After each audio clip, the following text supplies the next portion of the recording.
Hi guys, this is Paul, ExtraHyperActive, and in this video I want to share my personal experience hiking to Camp Muir and spending the night there. And I promise that in this video I will share only practical tips that most likely you won't find in any other YouTube videos.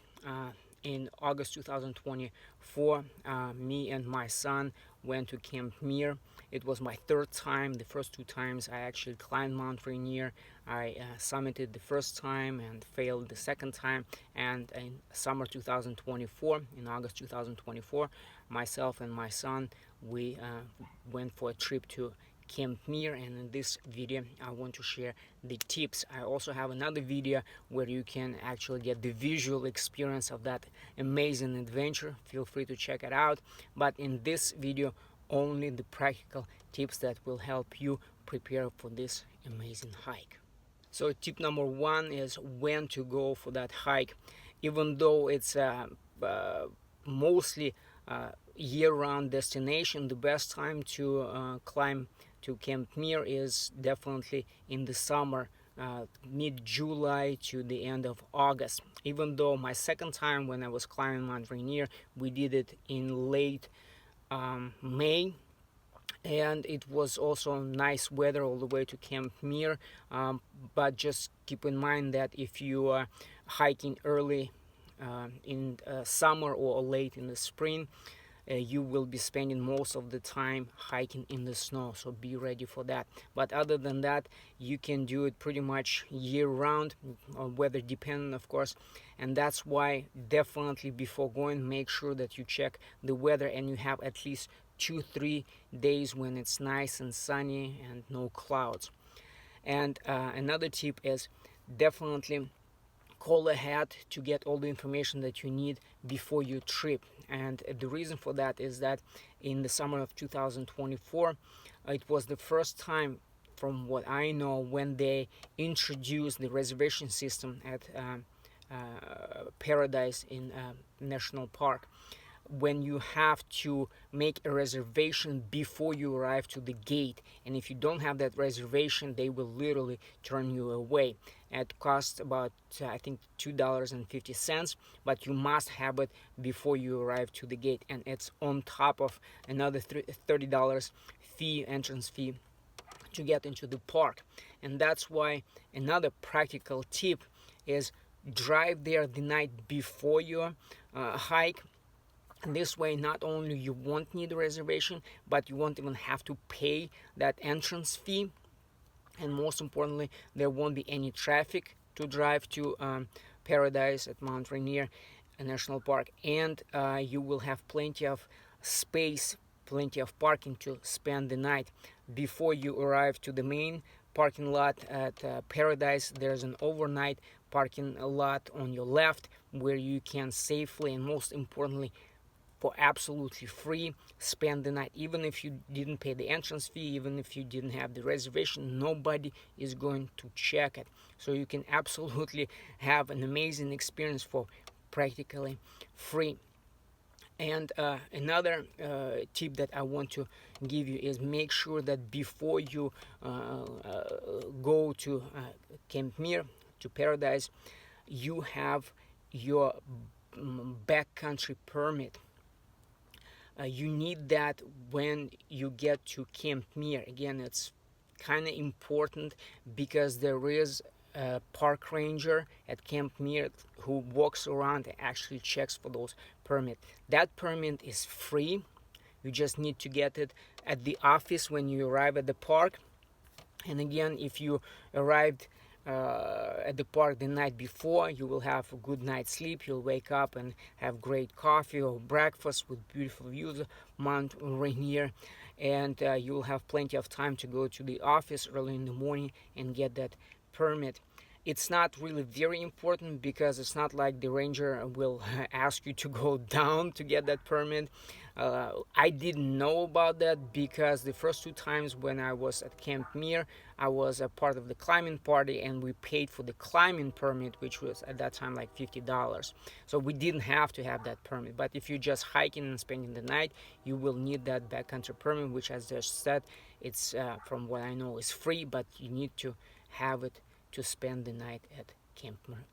Now about the hike itself, while there is plenty of information you can find online, lots of YouTube videos, a few things that I want to share with you is number one, you don't need any special pathfinding skills. You don't need any mountaineering skills or anything like this.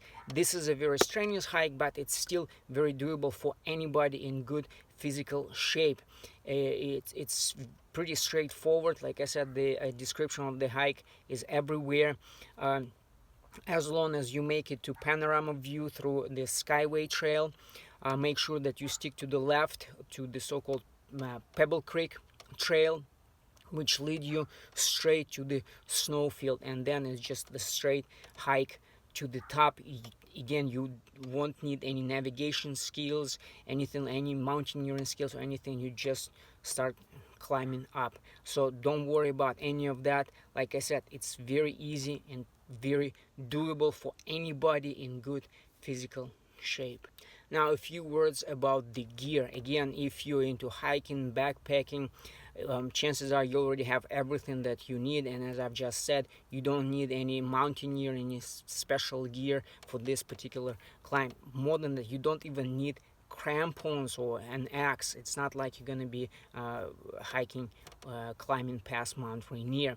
You don't need a harness, a rope, or anything like that. All you need is just your basic hiking, backpacking gear, a pair of steady shoes with aggressive traction soles. Maybe in our case, and I really have to admit it, we have micro spikes on the bottom of our shoes, and that was pretty much it. A few items of gear that I would definitely recommend instead of gaiters, usual gear that you have for snow travel. I would recommend to have neoprene socks for your shoes. This was my second or third time using neoprene socks for snow travel, and they kept my boots and my feet protected much better in the snow. Even if you have 100% waterproof shoes, you will get snow in the shoes when you're wearing just the gaiters. But with the neoprene socks, it will protect your feet and will keep you drier for longer. Definitely would recommend, if you're anything like me, if your feet get cold easily, I would bring a couple of those toe warmers to put in your shoes. At the top, when you're at Camp Muir to spend the night, I would definitely recommend bringing a pair of booties to keep your feet warm. But again, in the winter, in the summer, it's pretty nice. It's not that cold. My son was actually overheating when he put everything that we had on for the night to sleep. Another piece of gear I would definitely recommend is a shovel, because once you get to the top of Mount Rainier, you will have to either pitch your tent on the snowfield, or if you're lucky, most likely you will, even in the in the middle of the busy climbing season, there will always be some spots available in the bunkers for the climbers.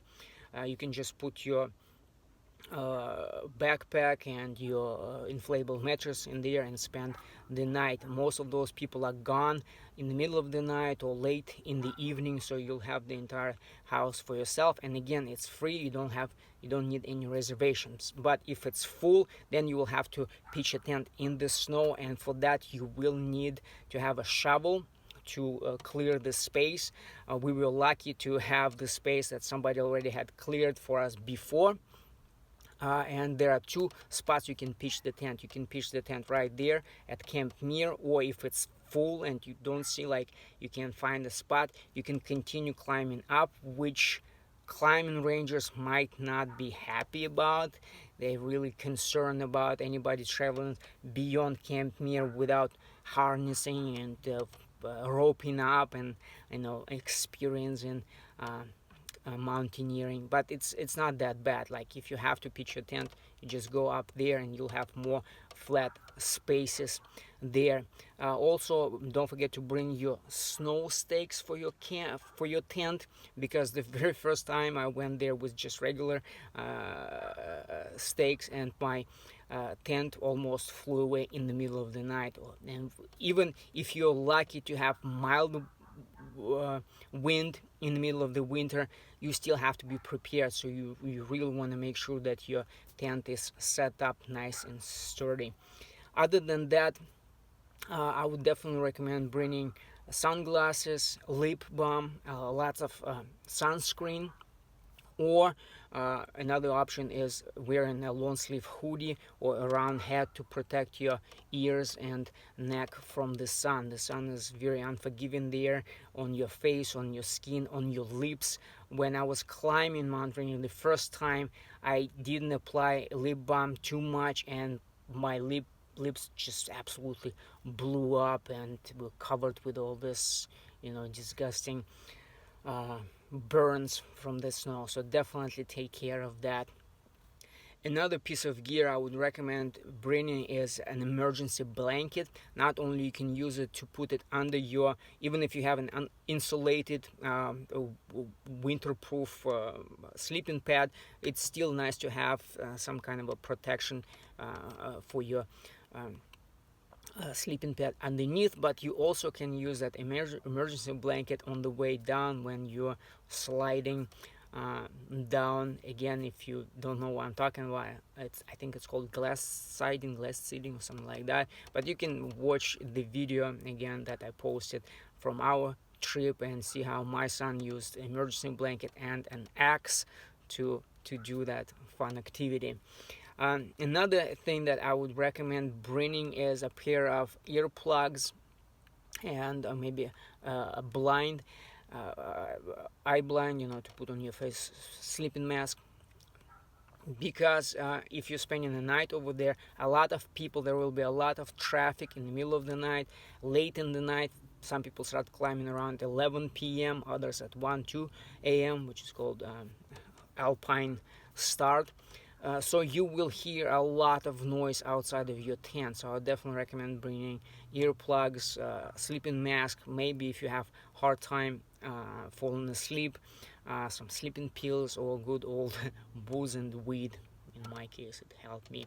Also, if you're anything like me, if you're an older age, you might have some, not altitude sickness, but like a headache. So definitely bring maybe a bottle of aspirin or something like that. It will help you. Also, if you don't have any experience snow camping, mountaineering, when it comes to your water supply, you might have to melt water once you're at Camp Muir. But here's another tip that I want to share, especially if you are doing this trip in the summer. You don't have to bring all the water to carry all the way to the top of Camp Muir. Remember, you just need a couple of bottles to make it to Pebble Creek, and there you can use some kind of purification water pump to fill up your water containers and then continue up. We had enough water. I think we melted snow maybe like once, but again, just to be safe. But usually the water that you will fill up your containers at Pebble Creek will be enough for you to go up and down. But other than that, that's pretty much all the gear you will need. As for food and snacks, again, if you're an experienced hiker, backpacker, I'm sure you get it covered. You know what to bring, you know what you like while hiking. One thing I would recommend, it's not necessary, but it might come in handy. They have this goo packets. It's like energy pack, anything that gives you energy basically, because like I said, if you are even if you're in good physical shape like us, you will need that extra boost of energy, or not. We actually brought a few of those packets that we actually never used, but it might come in handy if you feel like you're running out of energy and need that extra boost. But other than that, your regular food and snacks will be just plenty enough to make it up and down. Once you make to the top of Camp Muir, you might have a temptation to continue going up, or you might have a need to continue going up if there is no space to pitch your tent. Like I've just said, at Camp Muir there is another airfield a little bit above, but that's where it becomes not tricky, but like I said, at Camp Muir there is a designated climbing ranger that asks for backcountry permit, overnight permits, or he asks for climbers for their climbing permits, and they might be, how I would say, a little bit anal about this type of travel. When we told the ranger that next morning we were planning to go walk a little bit more, I was planning to take my son to this really beautiful view with the Mount Tahoma in the background. It's not that far, not difficult, it's nothing technical, nothing hard, but he was very aggressively telling me not to do it unless we have harness and ropes and axes and all that stuff. So do it at your own risk. If you're planning to do something like this, definitely don't tell the ranger about that. There is really no danger of crevasses, despite of him trying to convince you there is. Like, you can see the crevasses not far away from Camp Muir in the snowfield, but when you're following the trail towards Mount Tahoma, there are no crevasses to pass and no danger of falling in crevasse. They just being overprotective and being anal and just being plain stupid. But again, make sure that you do it at your own risk. It's, just use common sense. In conclusion, I want to say that instead of just focusing on this hike, on this backpacking trip, make an experience out of it. I definitely recommend to spend at least 2-3 days maybe in that area. The drive to paradise at Mt Rainier is really beautiful. There's a beautiful lake nearby on the way towards the entrance of the park that you can spend at least half of the day like we did, just relaxing, barbecuing, swimming, sunbathing. Then there are a few other cool places. There's like an artsy exhibition with cool sculptures that you can visit for absolutely free. There is, if you want to spend a night not in your car, but there is a train converted into a hotel and a diner. Also pretty cool experience we did with my son when he was younger. There is a cool church. This, I think they call it the smallest church in Washington State. And there is the towns of Elby, I think it's called, the headquarters of the mountaineering guides. Also, a lot of cool places around to check out, to take pictures, and have a great time. So definitely plan to spend at least 2-3 days in that area, and make sure that you just enjoy it. And hopefully these tips that will help you have a great time and make it hassle-free and really enjoyable and easy. And also, if you're anything like me, if you love adventure travel in the great outdoors and you're looking for ways to support your passion, your wanderlust, check out ExtraHyperActive Network and learn how you can become our paid brand ambassador and social media influencer. Thanks for watching this video. You have a great and safe trip.